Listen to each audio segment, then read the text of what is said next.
I want to welcome you to the Pro Mindset Podcast. The Pro Mindset Podcast is all about diving into the headspace that results in championship performance. High-performing athletes, winners, have this mental flow and have a positive headspace for their performances and success. Join me, Craig Domann, sports attorney and NFL agent, on this podcast. I will interview pro athletes, college athletes, football coaches, and sports personalities. Together, we can discover how you can get in the flow and have your own pro mindset.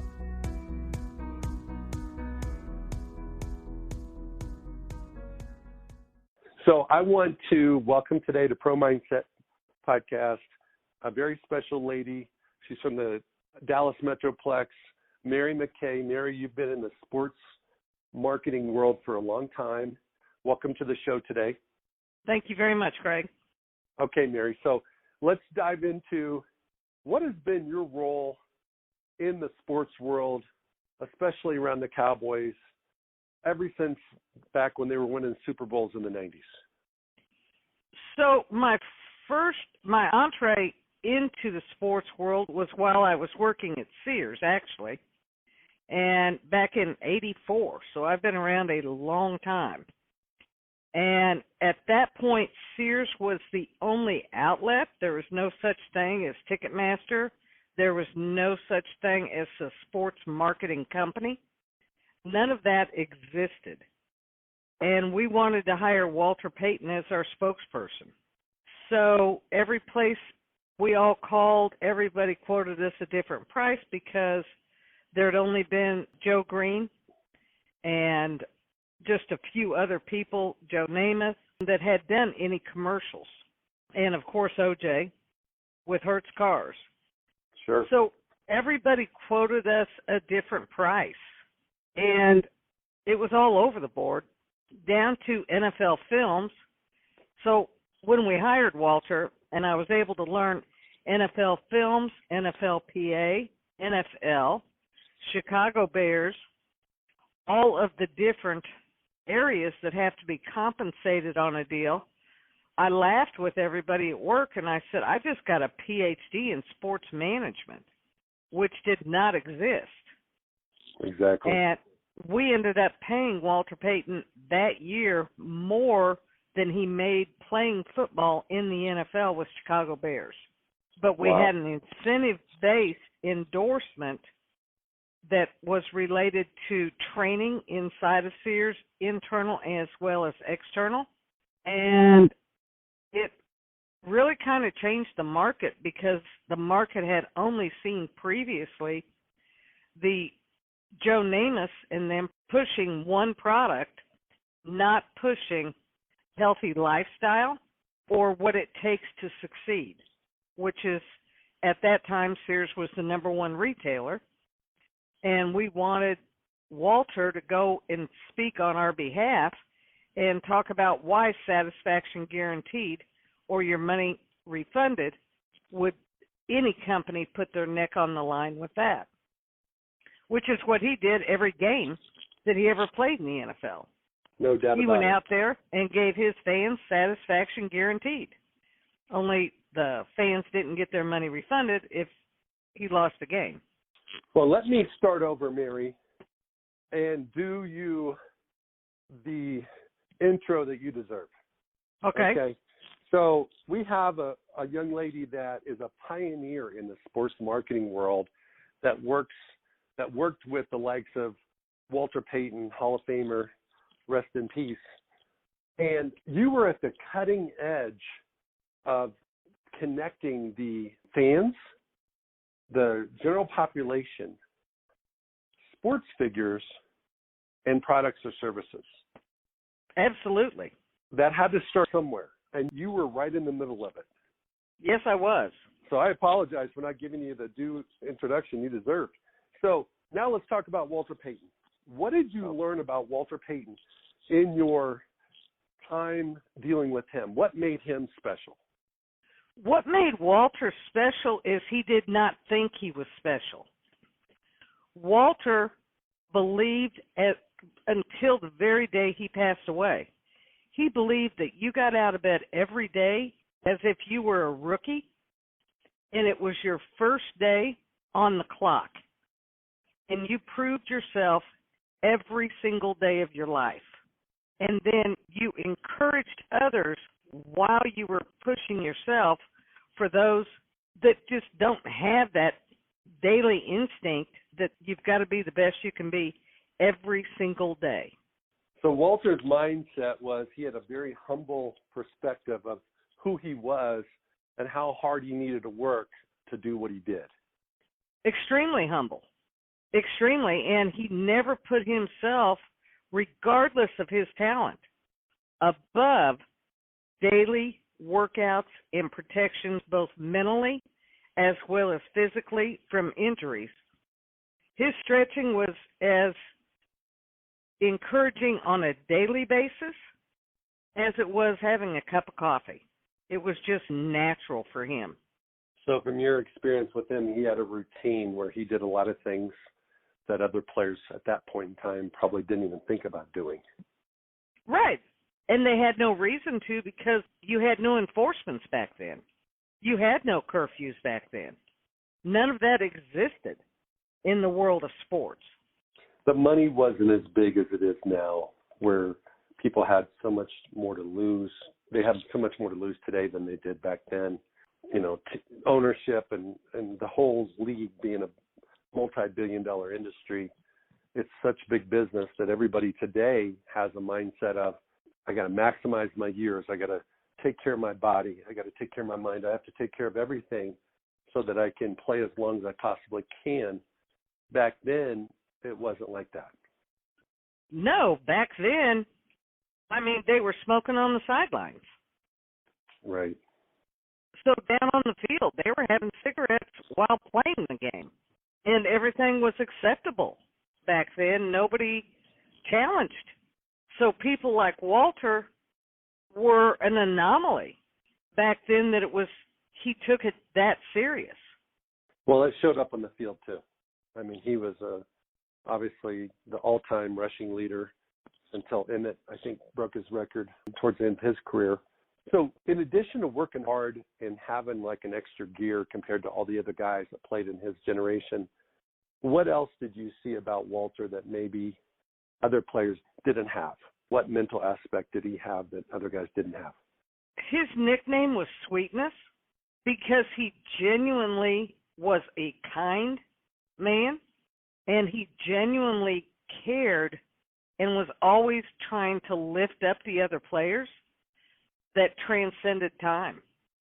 And one of the greatest honors you can give to a player in this day and age is he win the Walter Payton Man of the Year award at Super Bowl. Absolutely. There's one nominee by every team, and there's only one winner, and it's that guy that emulates what Walter did, which is great community service. Which his family, Connie, Jarrett, and Brittany, his children, they still continue to this very day. They lived what he lived. And they still feed more homeless people in the Chicago area every year than any other current player. Wow. So when did you make the jump from corporate America to being into the sports management marketing world? That is a funny story in itself. I actually left Sears and came down to Dallas, Texas, with a motivational speaker by the name of Zig Zigler, because I had licensed his products and put Walter Payton's face on them. And Zig said, I don't understand how I'm making all this money, but if you ever decide to leave Sears, come down to Dallas and create a licensing company for me. And I did. In doing that, we were producing the success seminars that were nationwide and then ended up ultimately going worldwide with the top leaders in the world.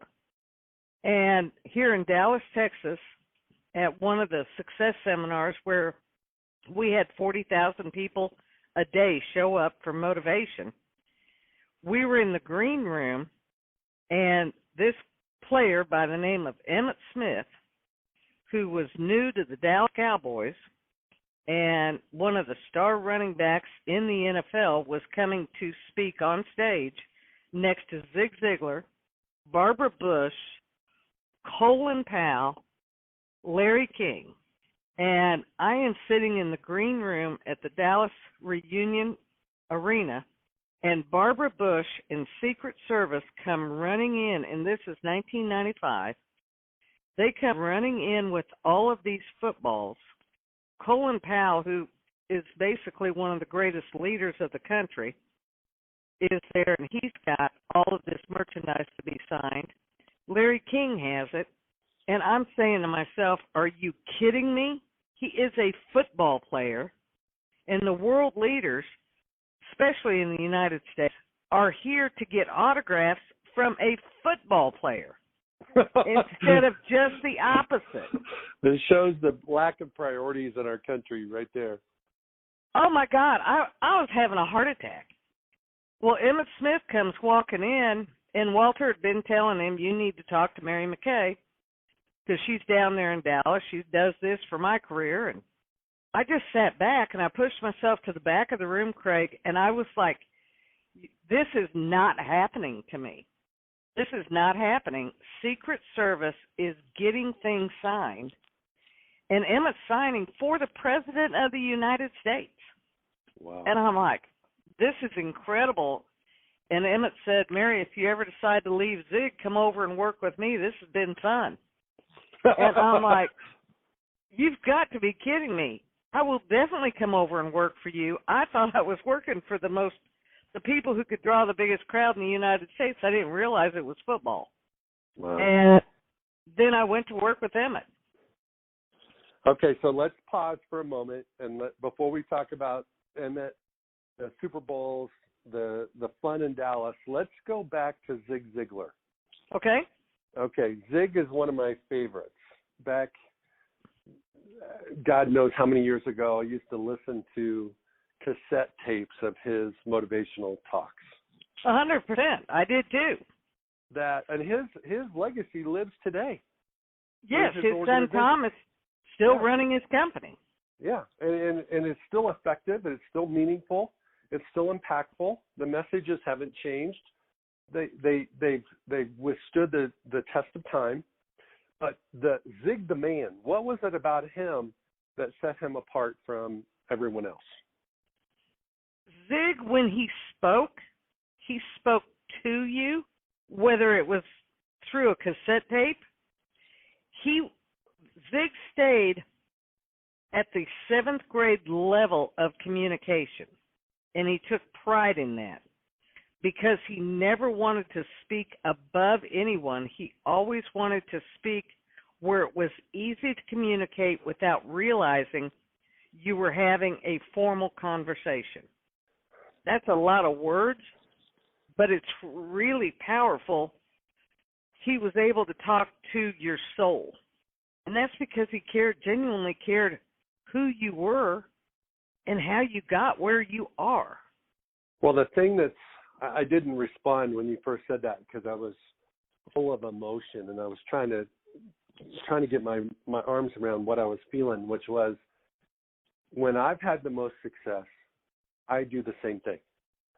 You don't, even though you have a law degree or you have this or that, when you talk to people almost like a peer-to-peer level where you're being real with them, whether it's a player, whether it's a team, whether it's a coach, whether it's a head coach and everybody else in the world's putting them up on a pedestal, and you're talking to them like, hey, you guys are the same. We're the same. We put our pants on the same. I think that is a very powerful way to communicate. It's the only way to communicate. Otherwise, you are strictly talking, and talking is not communicating. Agree. The first thing you and I did when you called today was catch up on how our families were. Your priorities, Craig, as well as Teddy's, have always been family and God first. That is so simple to do when it's natural to you. Yep. And along with that comes being genuine. And I've met, not every, but a lot of sports marketing agents, as well as sports marketing managers. I've watched people, I saw LeBron James from day one and before anybody else had ever heard of him. And the same with Dak Prescott. But they have something special and unique that other people don't have. They genuinely care. Yep. Okay, well, let's jump into Emmitt Smith and everything related to what you did with him and how you developed his brand and how that led to other opportunities with Cowboys. So Emmitt is unique, as Walter is. And if you break down anybody who's extremely successful, they're going to have the unique qualities and characteristics of wanting to be the very best. So I say that because working with Emmitt, when I said, okay, we need to do endorsements, but I don't care about most of them that are calling in. That means nothing to me because, Emmitt, the bottom line is here, you are nothing to me but inventory. And what I mean by inventory, all you have are a few days a year as well as specific times that you are available to me to work with a product and actually put your heart and soul. So what do you want to learn about in your career once you retire? What are you passionate about? His passion was electronics and real estate. And he loved cars, but is that a passion, Emmitt, or just something you enjoy? So it was electronics, real estate. I'm like, okay, let's focus on that. So what about electronics fascinates you? Anything that fascinates you that usually comes because you have a need. His need was to protect his brand. There were so many people out there selling fake Emmitt Smith autographs that he wanted to learn about RFID, radio frequency, because he wanted to be able to track his signature from the very day he signed all the way through the process to prove that merchandise that was being sold under his name was fake because it did not have the RFID chip in it. So I said, perfect. I know how we can make this work. I don't know how to get you paid yet, but I'm going to figure this out. So I went over to a company, Texas Instruments, who happens to be headquartered in Dallas, Texas. And I met with the CEO and the head of marketing, and I said, what is your biggest pain point? What do you as a manufacturer spend more money on that you seem to not have control when it comes to new products? And they said, our biggest problem is having to pay late fees for not coming in on time with a product. I said, what product currently do you have that you are budgeting for late fees that you're going to have to pay? And at that time, it was a technology DLP. So I went back and I talked to Emmitt. I said, you want to learn about DLP? These guys also work with RFID. He said, I just want to learn it all. So I went back and I cut a deal with Texas Instruments for Emmitt to be able to go to Texas Instruments on his day off for 6 hours every Tuesday and work inside the DLP division at no money to Emmitt whatsoever, but they were anticipating a $20 million fine for not coming in on time. And if I was able to get, if Emmitt was able, I'm not able, if Emmitt was able to get that to come in on time, we wanted a % of the savings. And I'm going to tell you, it was they came in on time with the product, and it was six figures, that Emmitt made while learning about the product at the same time. But those developers, the technology people, there were only 8 of them in the entire company working on that product. So those are the types of endorsements that I did with Emmitt, and he started an RFID company called WeTrack that has since been named Prova, and he started the first authentication of signature tracking in the NFL.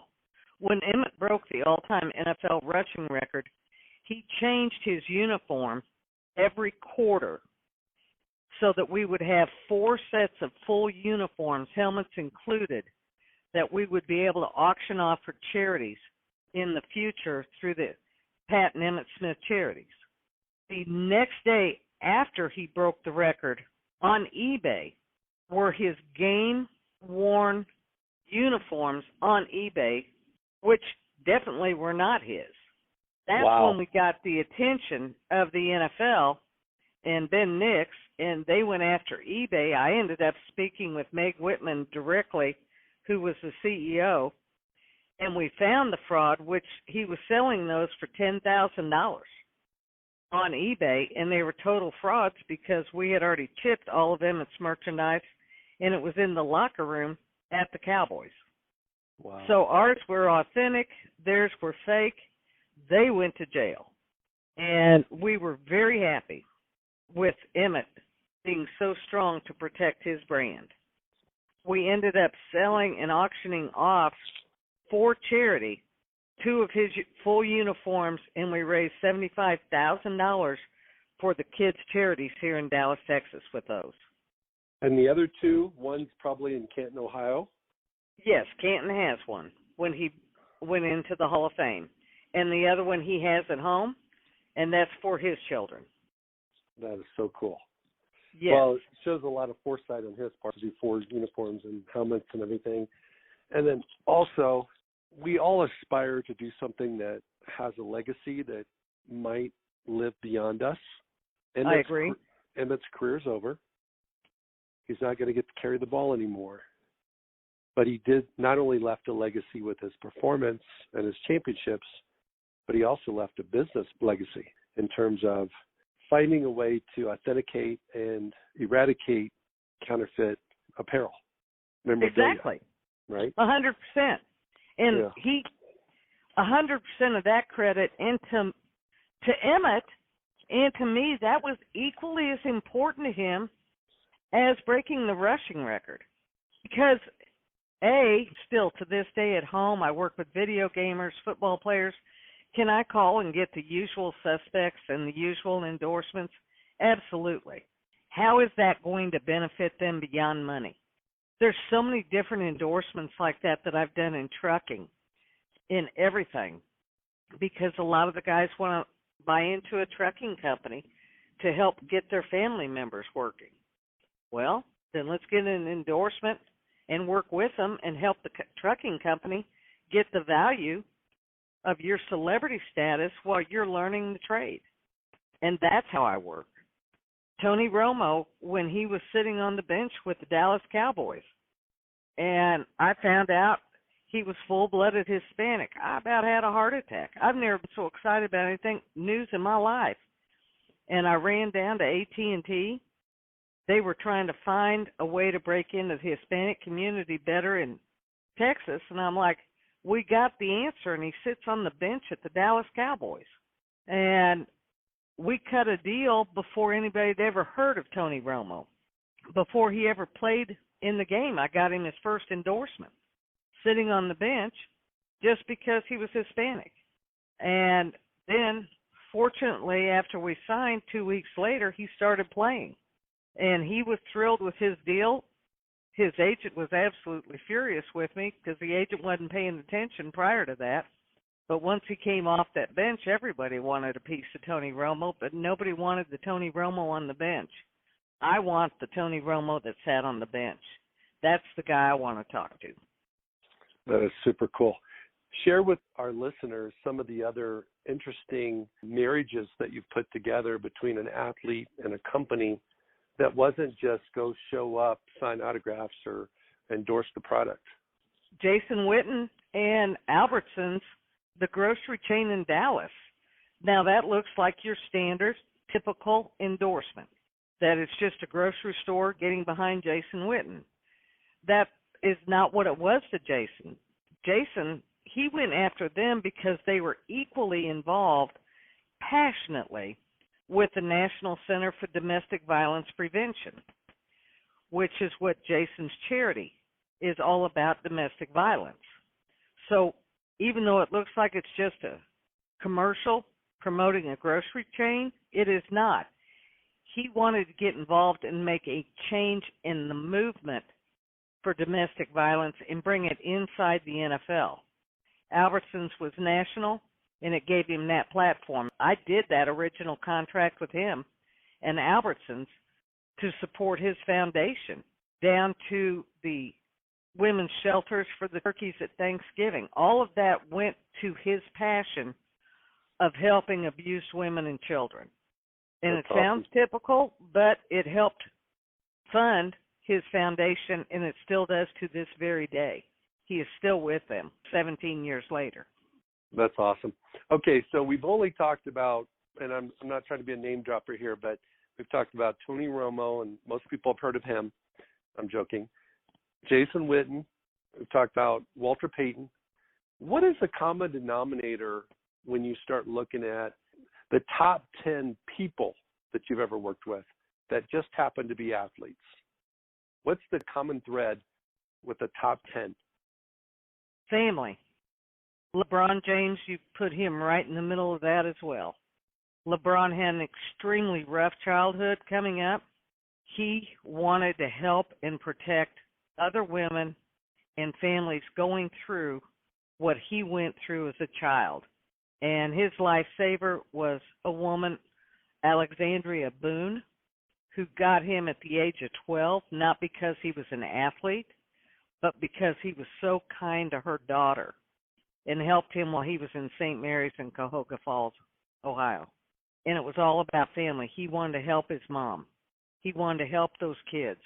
He knew he had hope that he was going to be able to get out if he kept his grades up and kept working.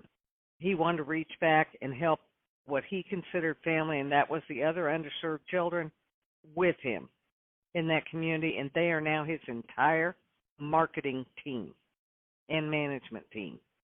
That's awesome. Okay, so if you're sitting there talking to a 20, 21, 22-year-old young man who has an opportunity to play professional sports, let's say he's going into the 2020 NFL draft, or he's going into basketball draft, NBA, whatever it may be, with all the wisdom and experience that you've had helping athletes and seeing the impact they've been able to have on the community, on their friends and family, and even on their own career, give like the things you need to make sure you do if you want to make an impact. The first thing I tell them, I could care less what you do on the field. I cannot help you there in any way, shape, or form, nor do I give a darn. I don't care if you're fast. I don't care if you're good. Who are you as a human being? Who are you? What do you want to be your legacy? How can I help you get there off the field? On the field is going to be, you know the drill there. You've been raised by coaches. You've had trainers. But who in the heck are you? And why are you? And why should I waste my time with you? I ask, and they look at you kind of funny. I asked Dak Prescott that way before he was drafted with the Cowboys. We were at the Doak Walker Awards in Fort Worth. He was a junior at that time in college. And I said, I could care less what you do. I don't even care what college you go to. Who are you? And what motivates you? He answered it so simply. He said, I'm getting my degree in educational psychology because I grew up watching my older brother, who is by far the best athlete I have ever seen in my entire life, naturally. He just didn't get it. He did not get the gene to compete, and he has no desire to. So I grew up watching everybody scout him, and he could still go out there today and play better than anybody else in the NFL. But I want to know, how can I motivate myself and other people that are in his situation to help them make a decision to do better on the field. I looked at him. I said, Dak, when you graduate, what are you going to graduate with? And he looked me straight in the eye, and he said, my master's degree. I said, Dak Prescott, I'm going to do everything in my power to stay in touch with you, everything, because you have just impressed me more than anybody that I've talked to inside the NFL. I said, you're going to make it, and I'm going to talk about you, and people are going to make fun of me. And I said, I pray to God someday you're with any team that deserves you. And then when he landed here in Dallas, I about had a heart attack and was blessed to work with him a little bit, not on any endorsements. We tried that in the beginning, but he wasn't interested. He only wanted to stay focused on the field. I've sat with many a kid and talked with them prior to going in the NFL. LeBron James before he went in the NBA. And it's all about family. Zach did get his NBA. And that to me says a lot. There's not a lot of NFL players currently or previous that had their NBA while playing in the NFL. Well, and he's done a heck of a job with the Cowboys, and he's going to get rewarded handsomely sometime in the next few months. And, you know, he's the face of the America's team and all that stuff. So his character is reflected in his success. I mean, a lot of times successful people have tremendous character, and that's definitely the case with him.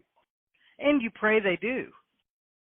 And a lot of them, unfortunately, they take it internally, and they start believing their own PR. And that's when I know we've lost them. When they start believing what other people are saying about them, be it good or be it bad, that's when a player turns. That player has to believe in himself from the inside out first and stick with it. And very well again, said. He's got to have faith. Who are some of the other athletes that you've worked with over the years that come to mind that are special people? Jordan Lewis. I work with him currently. Jordan Lewis is all about family. In fact, he has a new baby girl. Jordan is not part of the crowd of going out and night clubbing. He's a sponge that wants to learn everything he can learn. His passion is helping kids get out of the underserved areas academically, physically, and mentally. He's a phenom with his camps in Detroit, and he's relentless. The amount of money that comes out of his pocket for his camps, that every kid gets full cleats, gets full jerseys, they get every piece of gloves, every ounce of equipment that they need to play sports, which is all pro bono. The food sessions that he has is all about health and nutrition to keep your body so it's able to compete. He runs the full gamut with those kids, and we have kids as young as 4 years old in those camps. And they still have to sit before they eat. They can smell and see the food. They have to sit through the nutrition course. And it's cute. But he's about giving back to the underserved area and helping people in the underserved areas come up and get out. He's a phenom like that. You're never going to see him out night clubbing. It's not his thing. But you are going to see him with his family and playing video games. Well, a lot of times players that are like what you just described, Jordan, to be like, the success on the field naturally takes place, and then they get to have even more of an impact down the road. Yes. This year, I mean, he never showed up on the depth chart. He showed up on the roster, but never on the depth chart. I still haven't figured that part out. But his smile, when he made a play in the game, his smile came through, his personality showed. And it was all about, hey, we're all in this together. We all play for the NFL. Even if it's the other team, I'm going to do my job and get the ball away from you. But doesn't mean anything against you as a person.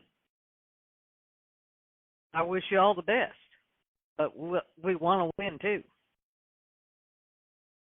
Other players, Patrick Cobb, who went on to play for Miami. Roy Williams, that came from OU. Roy's a phenom. He's another one. His safety net foundation, taking care of single women and children, which he still does to this day. How strict his program is there.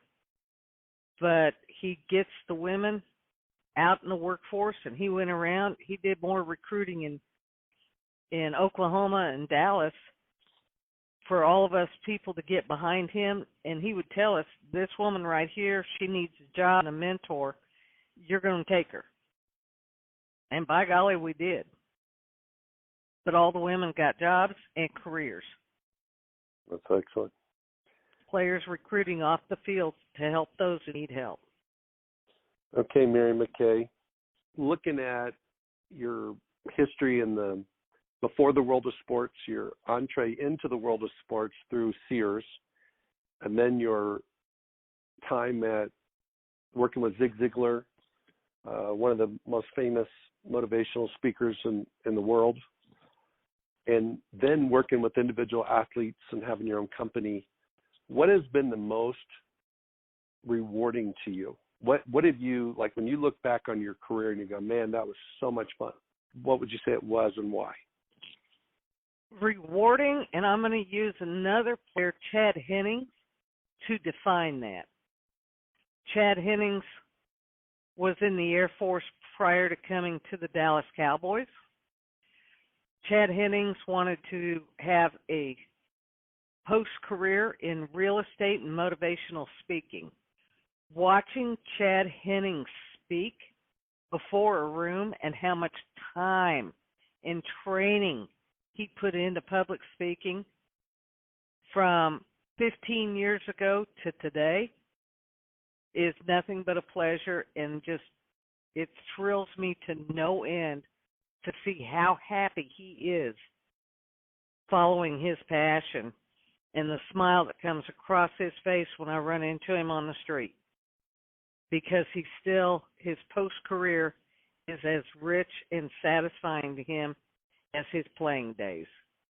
Tony Dorsett, the same thing. When you see him and a smile comes across their face, because you weren't there to get an autograph, you were there to help change their life. Where's Chad living? Is he still in Dallas? He is in Dallas. He owns a commercial real estate company, Rubicon. And he has survived the commercial real estate thieving, and it's as bad as sports. And he has survived and stayed a man of character all the way through. And his team that he has with him, they're thrilled. They are very thrilled to be working there because the environment is laid back, but don't think it's relaxed. Get out there and get the job done, but be the best you can be. And he's just doing great. All right, Mary, what is the most rewarding thing for you outside of your career? My family. Working with my son, starting a company inside of sports, helping to organize recreational activities. When we started the company, it all started because he was a father and became a T-ball manager, and they handed him all this Excel paperwork, and he printed T-shirts for the kids, and the names were spelled wrong, and it was because he couldn't read the handwriting, because a lot of the kids' parents did not write in English. And I said, so we're in a recession. You're smart. You're technical. Build the software and fix it for registration.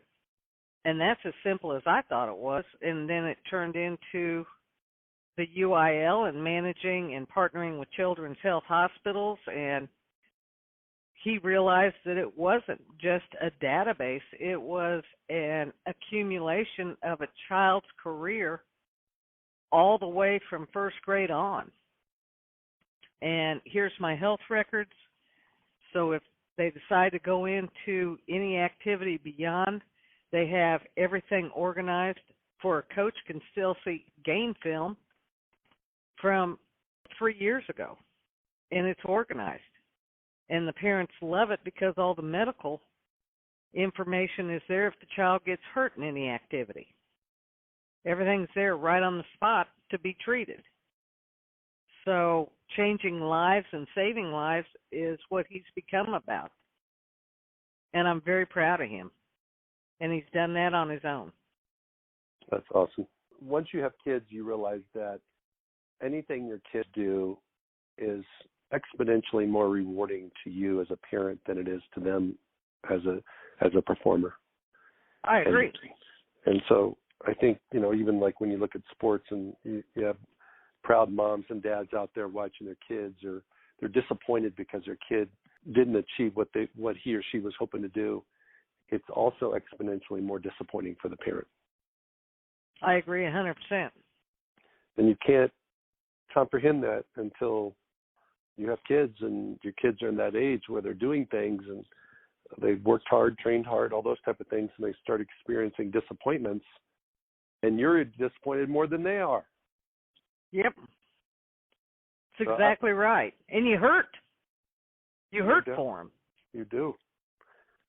So at one point in time, I had a couple people working with me that didn't have kids, and they couldn't understand why parents were so excited and enamored with what was going to happen to their son with respect to the NFL. You just tell them, just wait until you guys have kids, because then you'll realize it, because it hits you.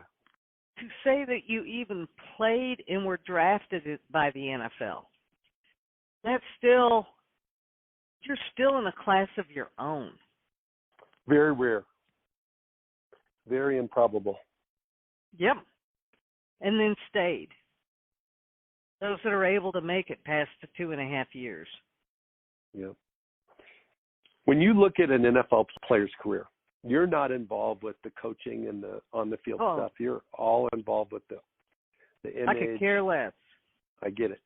From your dealing with NFL players over the years, what is the thing that sabotages a player's career the most? Because not being on time. Not being respectful of others.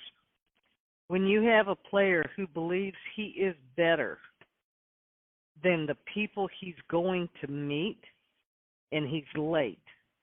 And I'll use an example. I had a friend of mine that said I needed to work with this Cowboy player by the name of Joseph Randall. And Joseph Randall and I were scheduled to meet in my office, and he was 2.5 hours late for our meeting. He walked in to the office, and he said, "No apology for being late." When I said, "I don't have an appointment with you now. I had an appointment 2.5 hours ago." He said, "Well, I had other things I had to get done. I'm here now, aren't I?" And I said, "Oh, that's cute. That's really smart." I said, "How about you just get the heck out of here and don't come back?" And then he got in trouble for shoplifting and shoplifting underwear. And so he went and did an endorsement with an underwear company.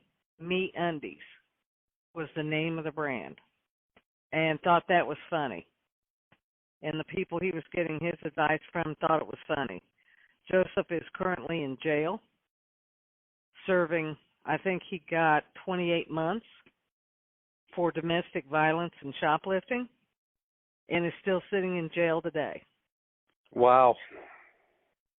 And the NFL will never let him back in. Which NFL team is your favorite team? Are you a Cowboys fan, or you don't have a team? No, I have a team. I'm in Dallas, Texas, and I'm definitely a Cowboys fan, born and raised in Kansas City. And my family's Kansas City Chiefs diehards. So I was absolutely following the Chiefs since, well, especially they won the Super Bowl. But my favorite team is still going to go back to Jerry Jones. Talk about somebody who's passionate. Oh, he wants to get back. He wants to get back to the show for sure. Let's go to the Chiefs in Kansas City in your background. Where did you go to high school? I went to high school at Winnetonka High School in North Kansas City. I'll be darned. Well, I'm from Atchison, which is about 45 to 50 I know minutes. exactly where it is. Yeah. And I went to law school at UMKC and went to undergrad at University of Kansas and lived in Kansas City for about 5 years after college. Teddy and I did. So. Well, you're definitely, you know what it's like to live there. You become a Chiefs fan. You do. And they've had some really good teams. They just kept losing every time they got in the playoffs. It didn't matter if Schottenheimer was a coach, Vermeil was a coach. It didn't matter. And Andy Reid has finally figured it out. And obviously the quarterback's pretty special. But I think if when people really get to know Patrick Mahomes, he's a special guy. Well, he's on my bucket list of players that I want to get to know. May not ever work with him, but I'm fascinated by him. He's a rare guy. I mean, his positivism, his ability to come from behind, his attitude. When the playoffs, they were down 10, 24, 17. I'm not sure I got all those numbers right, but it was incredible. Everybody thinks you're going to lose, and you got the whole world looking at you and watching you to be able to stay positive and bring your people back, lead your people back. And he did it. It was amazing. Because he doesn't see himself in that game as losing. He sees it and takes it personally as a challenge to get back. Yep. So unemotionally is how he plays ball. He plays ball like an athlete because he's been down before and he knows what it's like to make a comeback, and he knows when the momentum catches up with the comeback, they're going to win. Yep, he does. He doesn't have that gloom and doom. That was the only thing that drove me crazy about Tony Romo. When they'd start losing, Tony started losing. Well, Tony's body language was consistent with the scoreboard, where Mahomes, 100%, right? And Mahomes' body language is irrespective of the scoreboard. Exactly. Yep. Well, Mary, thank you so much for your time today. I appreciate it. I learned some things that I didn't know, which is always kind of fun. I appreciate your energy, your contribution to the sports world. You and Teddy crossed paths several times over the years, and you've been she's wonderful. You've been a great mentor to her, and I just want to thank you for being on the show today. Thank you for listening to this episode of Pro Mindset. If you enjoyed this podcast, please subscribe, rate, and review this podcast. 5 stars, of course. You can follow us on our website, promindsetpodcast.com, or on Instagram, Twitter, and Facebook at Pro Mindset Podcast. Thank you so much for listening. We'll see you the next time.